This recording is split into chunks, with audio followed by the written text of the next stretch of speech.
daerah lain namanya Komisi Pemilihan Umum Daerah, baik tingkat provinsi maupun kabupaten kota. Kalau di Aceh namanya Komisi Independen Pemilihan, disingkat KIP.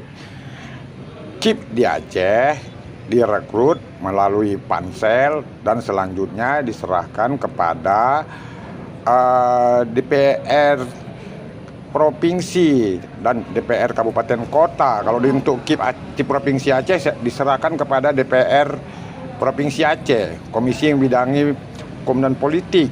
Sedangkan di kabupaten kota, ya tim pansel menyerahkan hasil seleksi kepada komisi 1 yang bidangi bidang politik.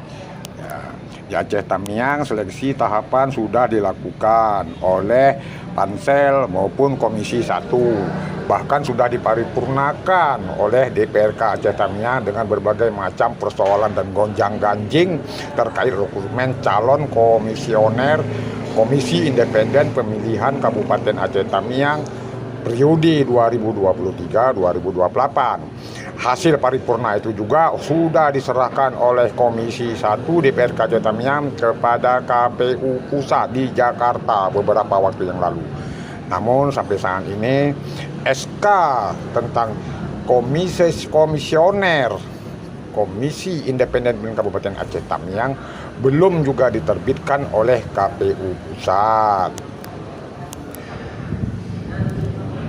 Kalau di daerah lain di Indonesia, rekrutmen calon Komisi Pemilihan Umum Daerah baik tingkat provinsi maupun tingkat kabupaten kota berdasarkan Undang-Undang Nomor 7 Tahun 2017 tentang Pemilu.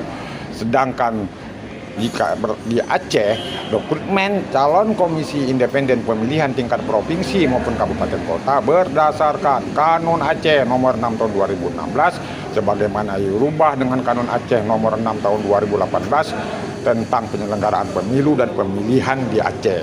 Seperti itu prosedurnya kalau di Aceh.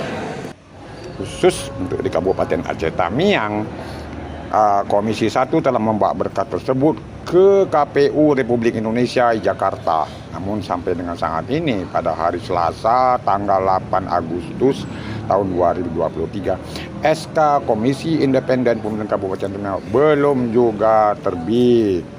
Ya, kita belum tahu kapan SK itu akan diterbitkan oleh KPU RI. Jika nanti ada keputusan yang menyatakan berdasarkan peraturan yang berlaku harus ada seleksi ulang, maka bakal ada seleksi ulang rekrutmen calon Komisi Independen Pemilihan Kabupaten Aceh Tamiang. Itu pun harus ada keputusan yang menyatakan harus dilakukan seleksi ulang. Jika tidak ada keputusan, ya tidak bisa ada seleksi ulang. Selain itu ya seleksi ulang juga ya harus ditunjang anggaran yang ada. Kalau nggak ada duit, mana ada seleksi ulang? Kalau nggak ada duit, nggak ada keputusan seleksi ulang, ya udah itu aja. Seleksi ulang itu baru bisa dibuat kalau ada keputusan yang menyatakan harus seleksi ulang. Selain itu harus juga tersedia anggaran untuk penyelenggaraan seleksi ulang oleh pansel maupun Komisi 1 DPRK Aceh Tamiang. Itu maksudnya seleksi ulang. Harus paham, jangan gagal paham, gagal fokus. Gitu maksudnya.